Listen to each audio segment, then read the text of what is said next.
We need to be having this conversation. It is long overdue.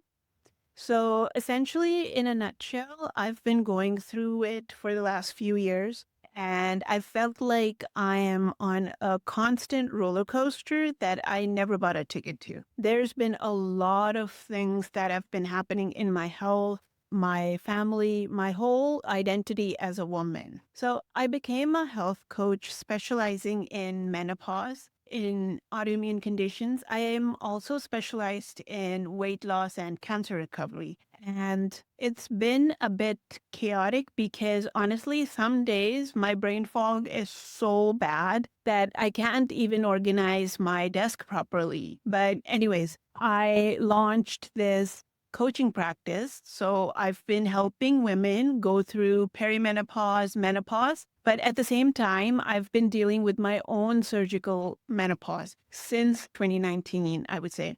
And just living with an ileostomy and autoimmune condition in general, I mean, like, nobody prepares you for how that changes literally everything about your life. And if you're wondering what a ileostomy is, it's basically a bag to collect waste on your stomach because I don't have a colon. I had ulcerative colitis and my colon was removed. So I got a permanent ileostomy. And so, yeah, there's just been a lot going on, and I didn't really have the mental space to process it all until recently. But, honestly, I've been in survival mode for years. So, the last few months, I've been reflecting on this whole journey. And in this video, I want to tell you where I am at because here's the thing. I've been feeling like I have one foot in being this confident health coach who's supposed to help other women, and the other foot in being this woman who some mornings can't even remember her own name because of this brain fog that I'm always dealing with.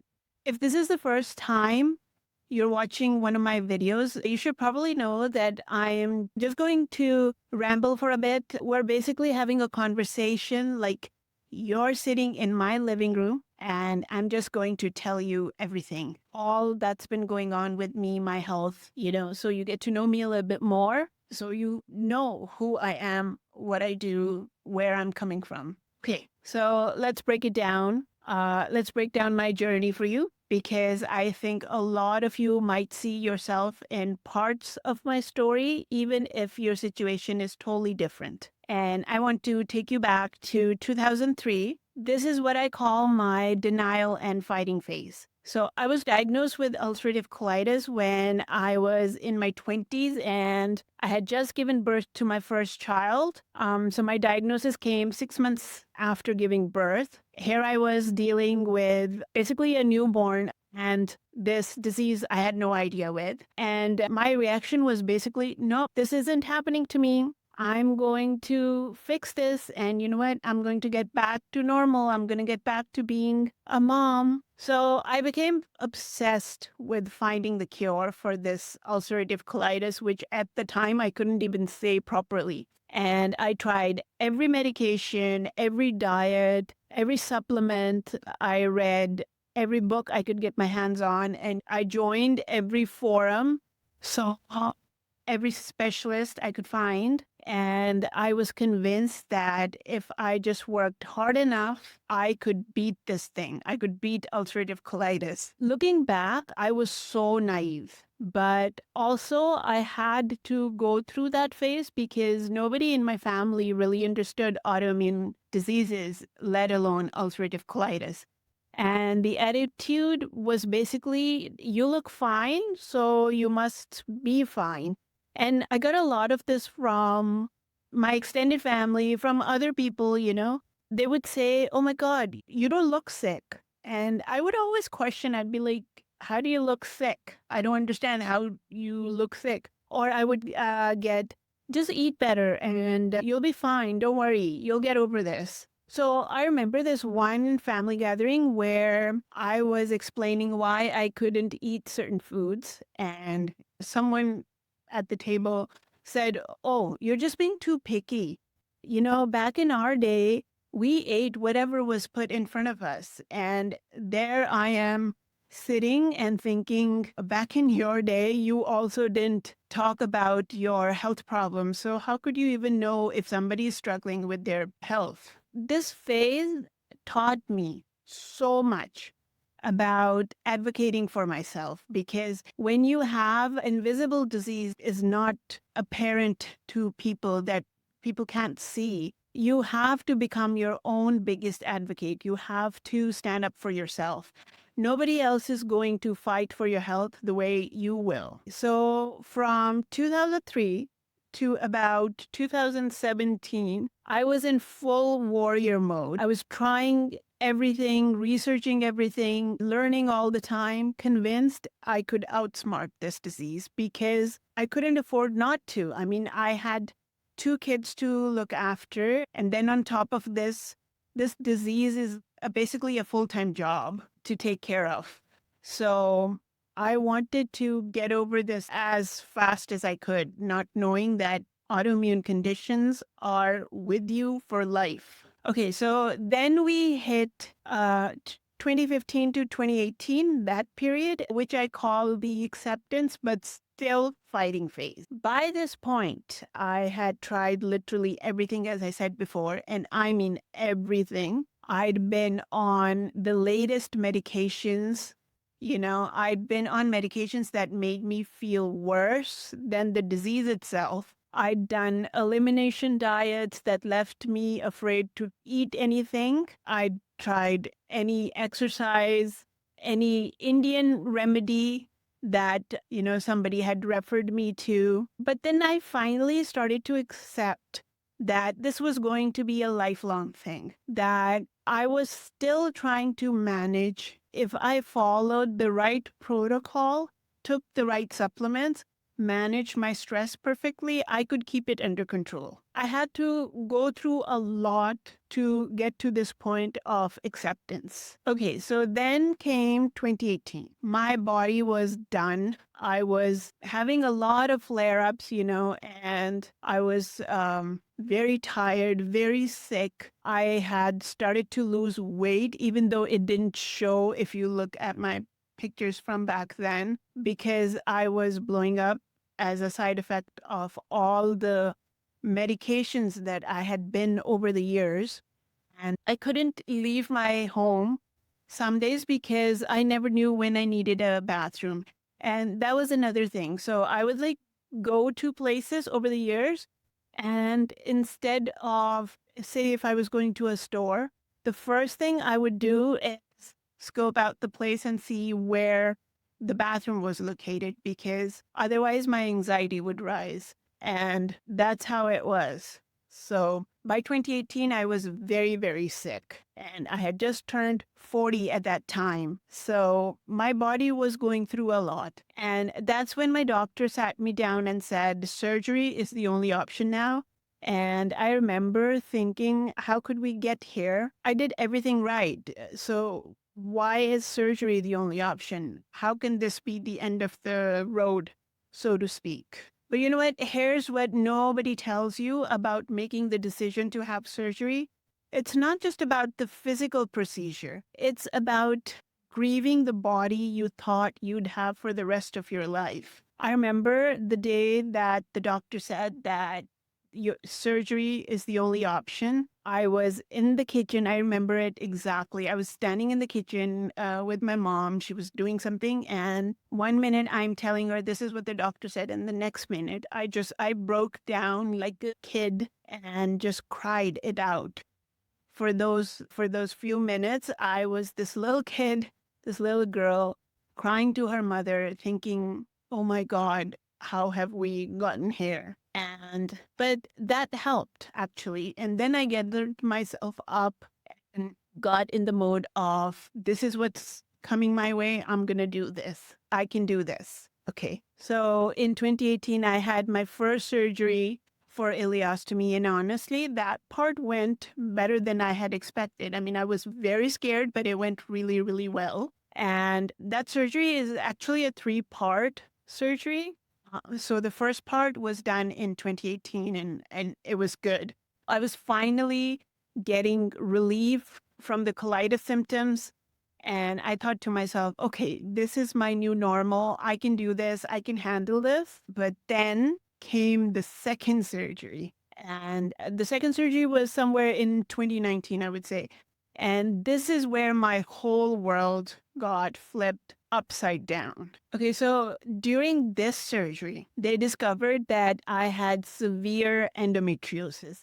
I had always complained about having heavy periods, painful periods. I mean, I remember back in school, in college, the first day of when I got my period, it was so heavy and so painful that I either always came home from school or I didn't go to school in the first place because I couldn't move. My cramps, my pain was so bad. But nobody ever, like every time I went to the doctors, they didn't really understand or pay attention as much as they should. And that's when I realized that doctors are not going to be helping me.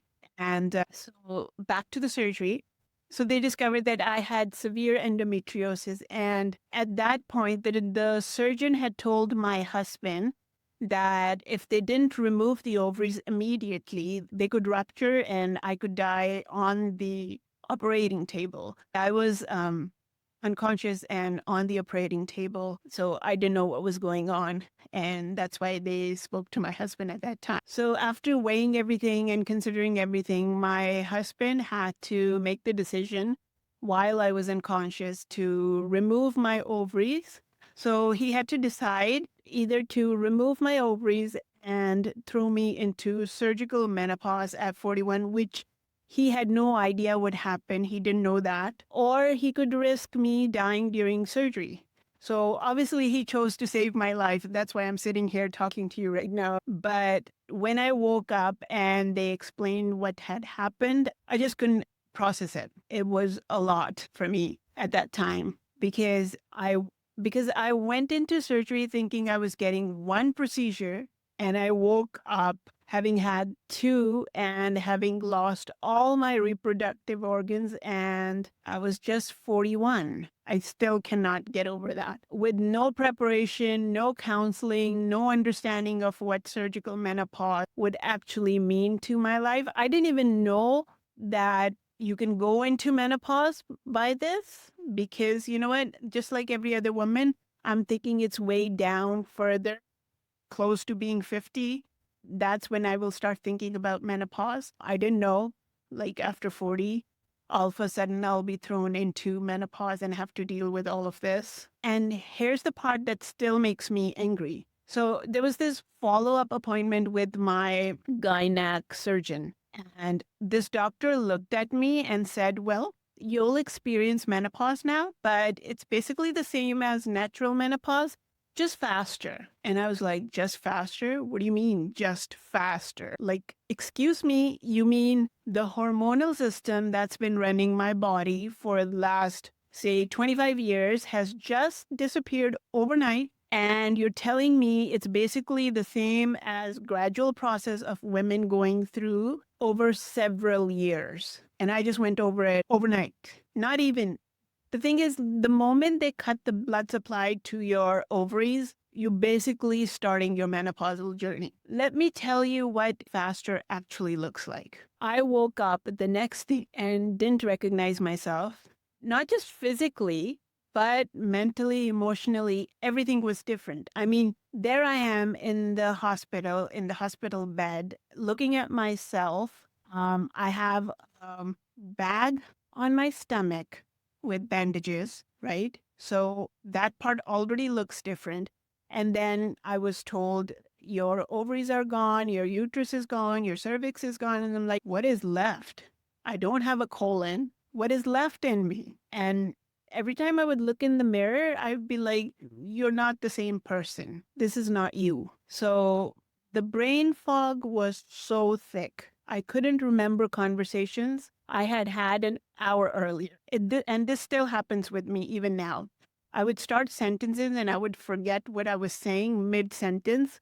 And I'd walk into the room thinking, why am I here? And, that still happens with me. Even now, it's very real. And the mood swings were terrifying. They've gotten a little bit better over the time.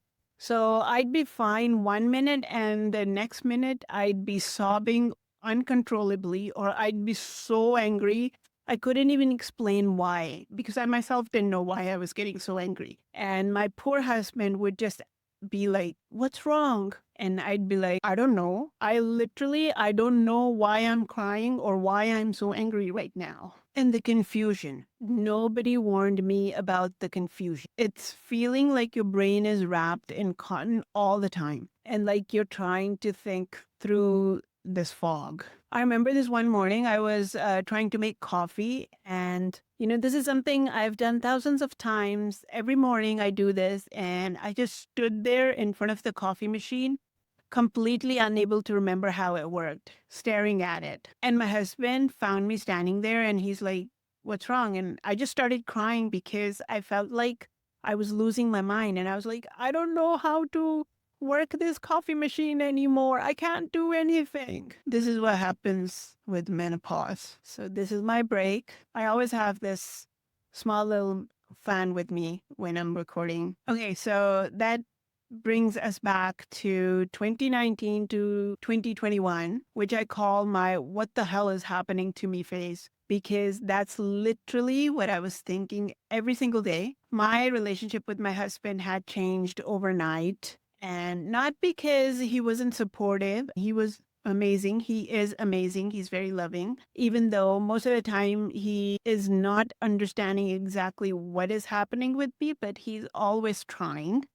And, it's because I wasn't the same person that he married, and neither of us knew how to get through this, how to work with this, because we weren't prepared for it. So it was basically going back to the drawing board and trying to figure out what our relationship, what our marriage is to be. And he also, along with me, had to learn what menopause is, what are my needs, what am I going through, that sort of thing.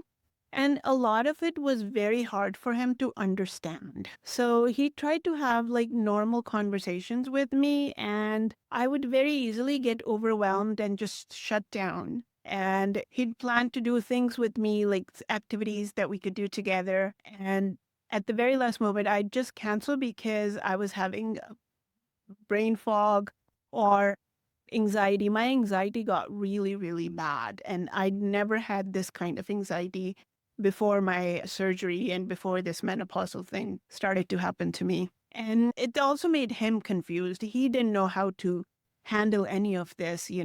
And that's the thing. The men in our life, they love us a lot, but God bless them.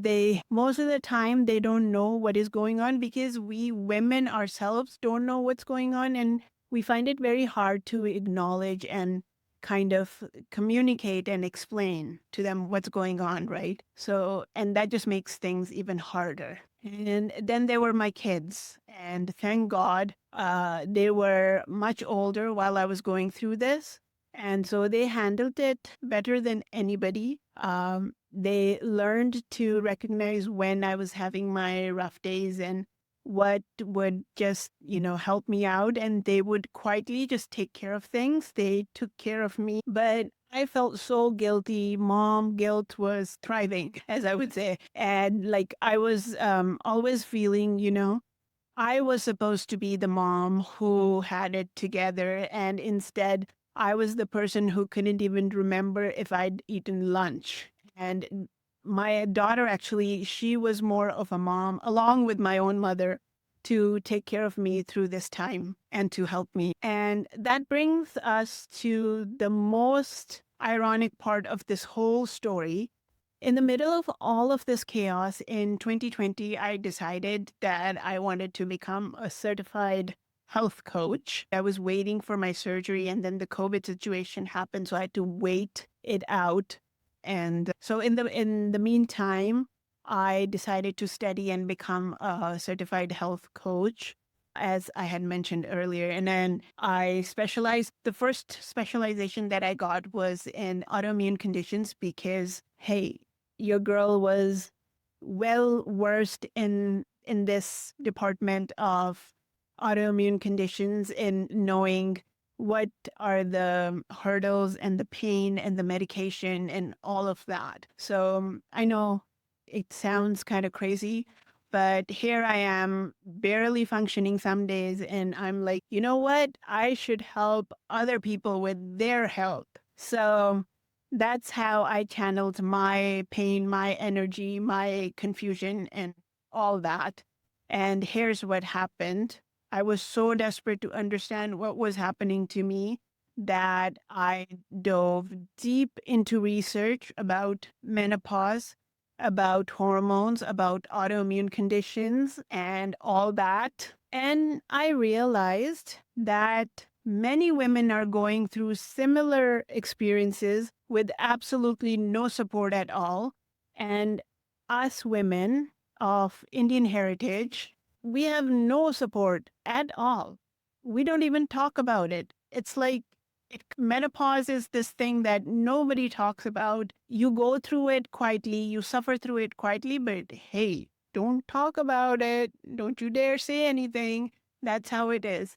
So I found out that surgical menopause is completely different from natural menopause, from lived experience. But most doctors don't explain that at all. And at one point, it is the same, but in the very beginning, it's different. And also, the intensity of surgical menopause is much, much higher than natural menopause, just because your body's been pushed into something it wasn't prepared or ready for yet. And I learned that the symptoms I was experiencing were normal, but I'd been not prepared for them. So I started thinking about all the women who were going through this transition, whether surgical or natural, with no one who truly understood what they're experiencing. And that's when I got certified. So I specialized, as I said, in autoimmune, in weight management, in cancer recovery, and I also got certified in menopause. And I started working with women who were dealing with similar health challenges. But you know what? Here's my biggest confession. This probably is going to sound completely contradictory, but there are days when I feel like a complete fraud. I'm supposed to be this health coach who's helping women get through menopause.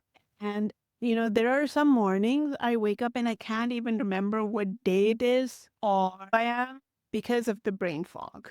And this confusion stays with me for very long. I'll have client sessions where I'm giving advice about managing symptoms, and then I'll hang up and realize, oh, I forgot to take my own supplements this morning. And this happens to me often. So I remember this one day I was creating content about brain fog. I had to start over 3 times.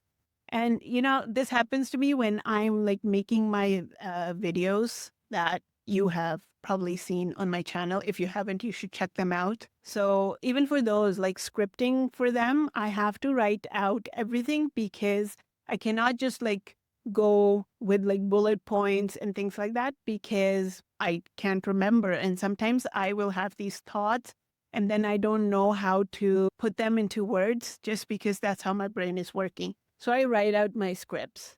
Even this one, I had to write down all the points so that I don't go off topic and I'm not just like rambling, even though this is a ramble session, and I'll be recording and then I'll be like, what am I supposed to be saying? So that's why I write out my scripts and I'll be reading sometimes just to make more sense of it myself. But yeah, that's how it's working these days. And I'm sitting there thinking, how can I help other women when I'm struggling with the exact same thing I'm supposed to be helping them with?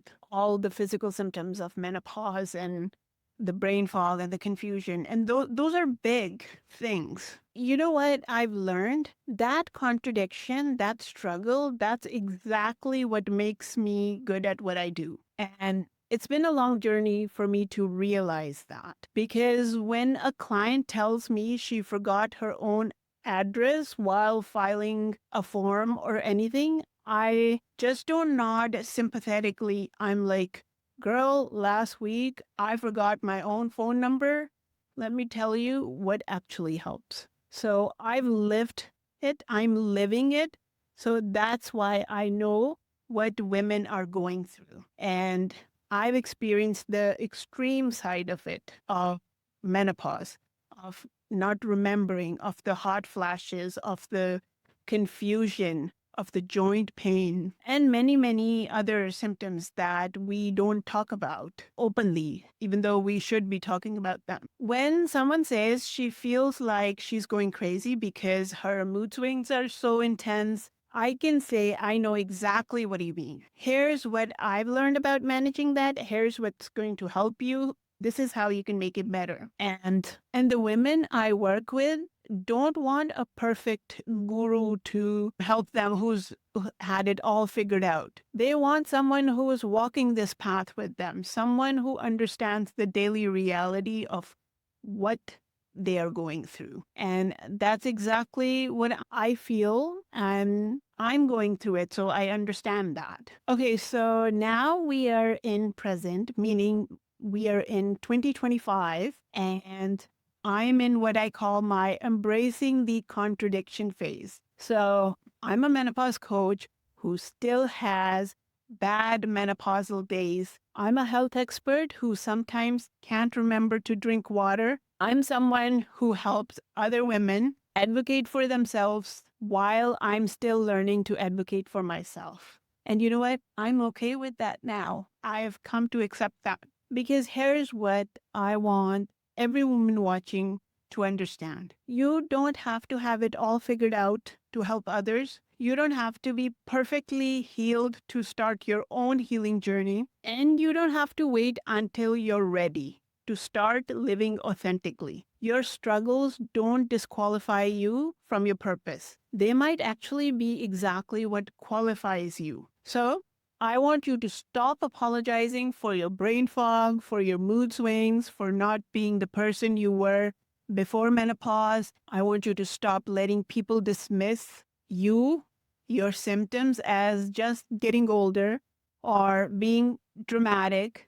And I want you to stop dismissing your symptoms as, oh, ye to budi ho rahi hai, or ये पागल हो जाऊगी, या ये तो पागल है, those sort of things, right? Your experience is valid, your symptoms are real, your struggle matters. And if you're going through perimenopause or menopause right now, especially if you're doing it without any support, I want you to know that you are not alone.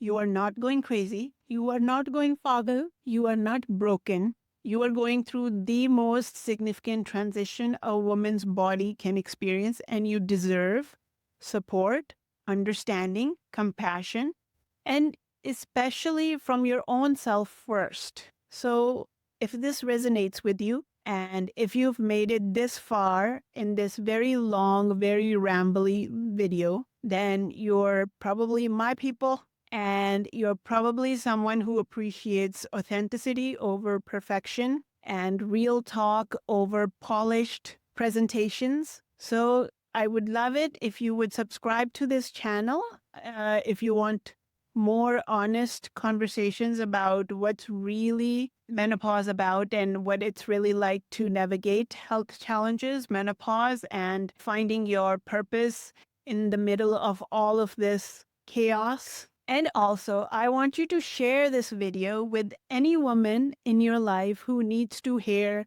that she's not alone in this journey.